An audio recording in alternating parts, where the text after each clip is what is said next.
Hello everyone! Welcome to the last part of Would You Still Love Me If I Was a Worm challenge. Finishing up with SemiShiraKawaGata. Let's get into it! As always, special thanks to my lovely patrons and all of you who still watch my videos. Don't forget to subscribe to keep up with the uploads, and I hope you will enjoy! Seeing the absolutely adorable feedback coming into the main chat, Hayato couldn't help but grin as he read through the messages. His idea was met with a success, even with their more shy partners, which was exactly what he hoped for. After all, challenges like this were supposed to bring people together, not tear them apart. He just hoped that would be the case for them too, though he couldn't really think of many things that could go wrong.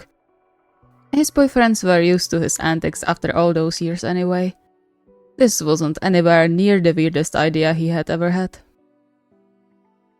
That said, he still decided to start with Semi, who was the most probable to play along. No, to just get him alone. Which wasn't going to be very difficult for all the wrong reasons. Ever since Taichi returned from the hospital, Semi's behavior shifted rather drastically.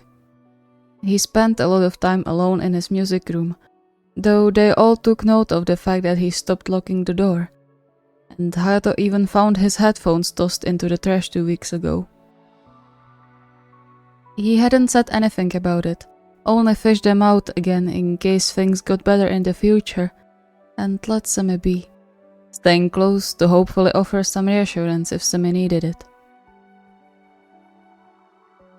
If only he asked for it. Dummy. Shaking his head, he passed the music room and continued further into their main bedroom, glad to see Semi seem to be in good mood, gently swinging into the rhythm of a song only existing in his head while he changed the sheets. Thinking of new beats? No, not really. Just revising what I already have. It finally came to me yesterday, so now I just need to iron out the wrinkles. As if your songs needed ironing. He wrapped his arms around Semi's waist from behind, burying his face into his shoulder, his heart skipping a beat when Semi chuckled. It seemed like he really was in luck that day. Clingy, aren't you? Just a little. It's been a while since you let anyone hug you. I know. I'm sorry. With a soft hum, Hayato shook his head and nudged Semi to turn around to face him, immediately capturing his lips. Don't be. You know we are here for you, right? Whenever you need it. Even if it's just to talk. Didn't you say this to Taichi? I'll say it to each of you until you get it through those thick skulls of yours. You are the one to talk. Hayato huffed and gently pinched Semi's side, slightly offended, but still more than happy to see the small smile playing in the corner of his boyfriend's lips. The world was sad without their gentle son. They stayed quiet for a while, just enjoying each other's presence, before Hayato spoke up again. I have a question for you. I'm not taking out the trash for you. Not that. Serious question. Would you still love me if I was a worm? Semi snorted a short laugh. That's the serious question? Yeah, the most serious. Would you? Yeah, I guess. Depends on how ugly you'd be. Hayato gasped, more offended than he expected to ever be because of a silly question. How dare you? I'll let you know I'll be the most handsome worm the world has ever seen. He wanted to stay upset that Semi would even suggest anything else. But he couldn't possibly be negative when Semi laughed for real for the first time in 2 weeks. His whole face brightened and shoulders relaxed, and Hayato really wished he had his phone on him so he could snap a picture to save into a super secret folder filled with the most beautiful pictures of his beloveds. You're impossible, you know that? But, yeah, I would. Probably. I would feed you some tasty leaves and we could vibe together. Sounds like a plan. He jumped up a little to steal one more kiss from Semi's lips before he pushed him into the fresh sheets. Let's plan something for the weekend. Just the two of us. What do you say? I say, paint me interested.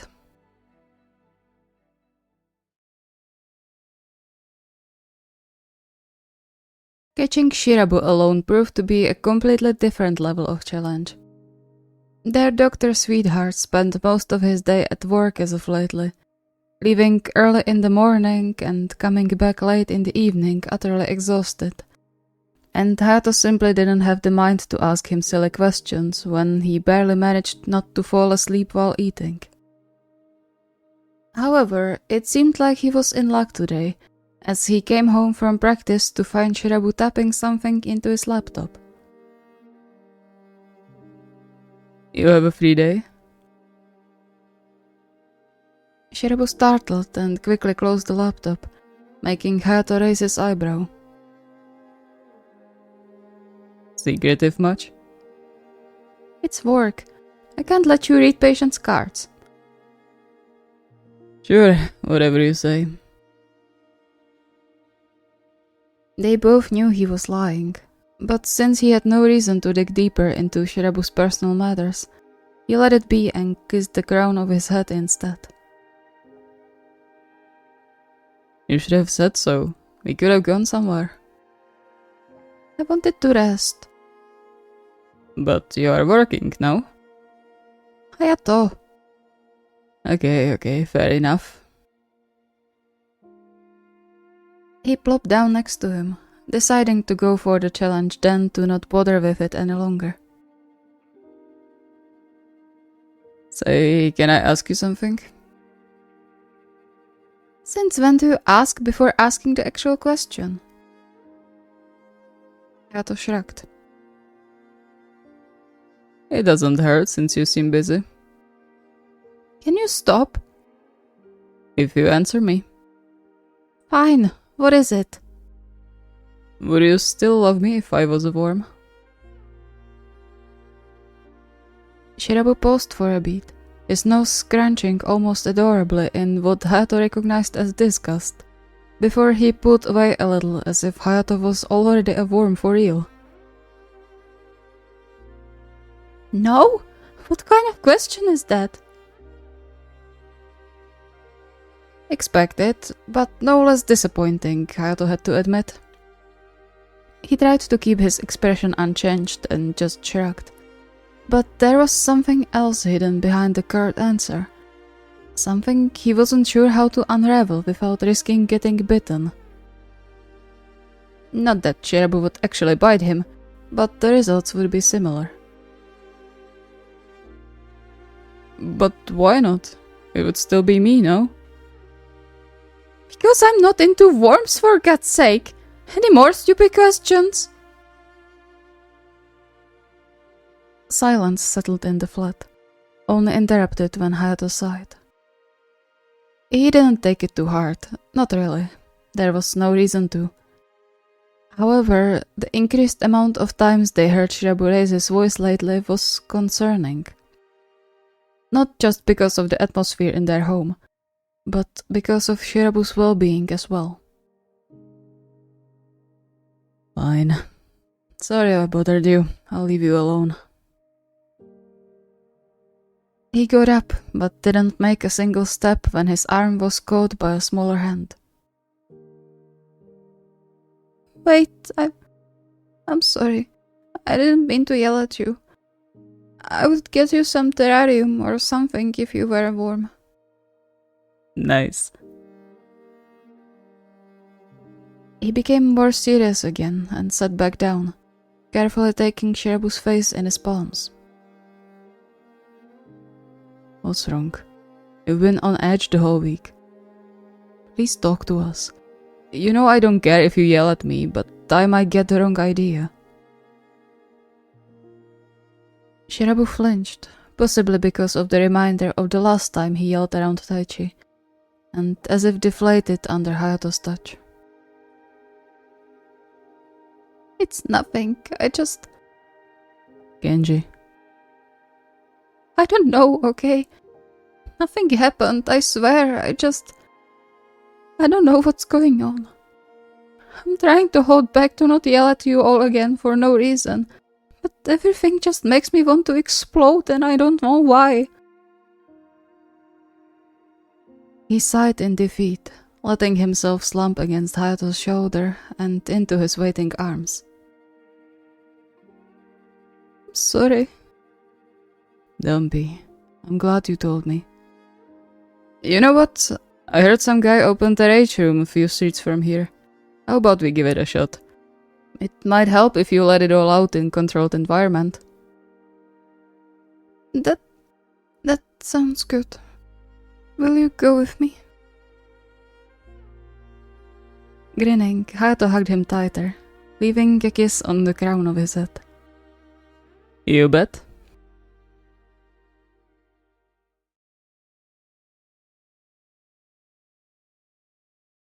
Despite feeling like he knew what kind of answer he was going to get from Taichi, he still had to hold back from jumping onto the challenge the second Taichi came home later that evening.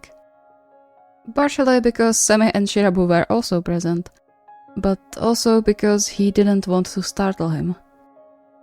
Taichi's mind worked in strange ways, and the last thing he wanted was to make him overthink unnecessarily because of a silly challenge. Which could obviously still happen, but with so many years of experience under his belt, Hayato believed he could prevent it at least partially. If he put in enough thought. And so he waited until the table was cleaned after dinner, making sure Taichi was in stable mood before he caught him in the kitchen alone, hugging him from behind. Finally some privacy. Taichi stilled for a second, and Hayato could swear he felt his heart skip a beat as well. You wanted to talk to me in private? Partially. But I'm also glad I get to have you for myself for a while. He nuzzled into Taichi's shoulder, once again silently cursing his genetics that didn't give him enough height to snuggle close properly. They're hoarding you as if you were just theirs. He couldn't help the little jealous edge of his voice, and much to his happiness, he heard Taichi chuckled softly at it. It was truly the sweetest sound he knew, one he could listen to all the time without ever getting tired of it. What a huge pity Taichi didn't laugh often. I highly doubt you'd let anyone push you on the second track. Heck no, you are mine too. Don't get too possessive, it's not healthy. I know, but I'm still glad whenever we get a moment alone. A soft smile curled Taichi's lips, his cheeks coloring light pink. Me too. Good. He tightened his embrace a little, just to make sure Taichi felt his grip without restricting his movement, and sighed happily against Taichi's back, absorbing the warmth shared by their bodies. Content, he let himself relax completely, moving along as Taichi worked on putting the leftovers away, before the salad Shirabu insisted they ate reminded him of the challenge he was supposed to do. Oh, also, before I forget, I have a question for you. What is it? Would you still love me if I was warm? As expected, Taichi hummed in surprise at first, but the pause that followed threw Hayato off the loop a bit. Or maybe it was the flash of panic on Taichi's face that did it. You don't have to think about it too hard. It's just a silly question, for fun, nothing else. Oh. I mean, it doesn't change much on my answer, I suppose. He hesitantly looked over his shoulder. I would still love you, in any shape or form. That had always been the case. And Hayato could melt there and then. Moved, he didn't let Taichi turn away and instead turned him around to grab his cheeks before he brought their lips together. You're such a sweetheart, you know that? I don't get how could anyone ever think of hurting you. He pushed the dark thoughts away and focused on Taichi instead, on the faint blush on his cheeks, on the brightness of his eyes and the delicate curl of his lips when he finally smiled again. Mesmerizing, all of it, and he could thank all the gods watching over them for letting them cross paths. Thank you so much for watching. I hope you enjoyed. And not only this part, but the whole series, let's say, the whole challenge. I really miss doing the Polyship challenges. They are fun. So I will definitely continue in the regime of Monoship challenge, Polyship challenge, and so on. If you have any requests or ideas, the request form is linked in the video description. See you next time!